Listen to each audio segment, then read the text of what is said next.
నేను మరియు నా కుటుంబం గురించి పిల్లలకు తెలియచేయడం. మొదటగా ఫ్యామిలీ మెంబర్స్ అందరూ ఉన్నటువంటి గ్రూప్ ఫోటోను చూపెడుతూ పిల్లలకు తెలియజేయడం అన్నమాట. Hi children.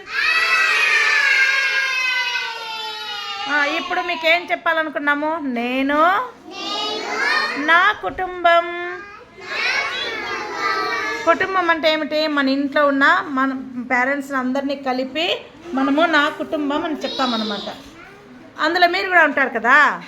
ఇప్పుడు మీ ఇంట్లో ఎవరెవరు ఉన్నారో చెప్పండి. ఒక్కసారిగా నీట్గా చెప్పాలి. అమ్మ, నాన్న,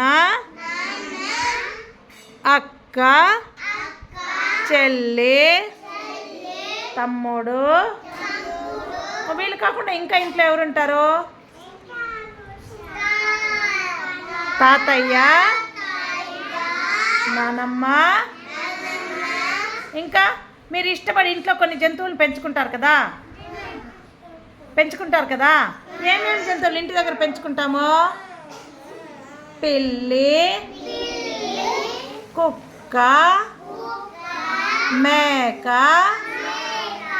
కోడి. ఇంకా ఏం పెంచుకుంటారు? ఫిష్ అక్వేరియం కూడా ఉంటుంది కదా, వాటర్లో వేస్తారు కదా ఫిషెస్, వాటిని కూడా పెంచుకుంటారు కదా. మీ ఇంట్లో ఉందా? ఫిష్ అక్వేరియం ఉందా? Very good. ఫిష్ నీళ్ళలోనే ఉంటుంది. ఫిష్ నీళ్ళలో ఉంటుంది కదా, నీళ్ళలో నుండి బయట తీయకూడదు దాన్ని. కాబట్టి వాటిని కూడా మనం పెంచుకోవచ్చు, కానీ వాటర్లోనే ఉంచాలి.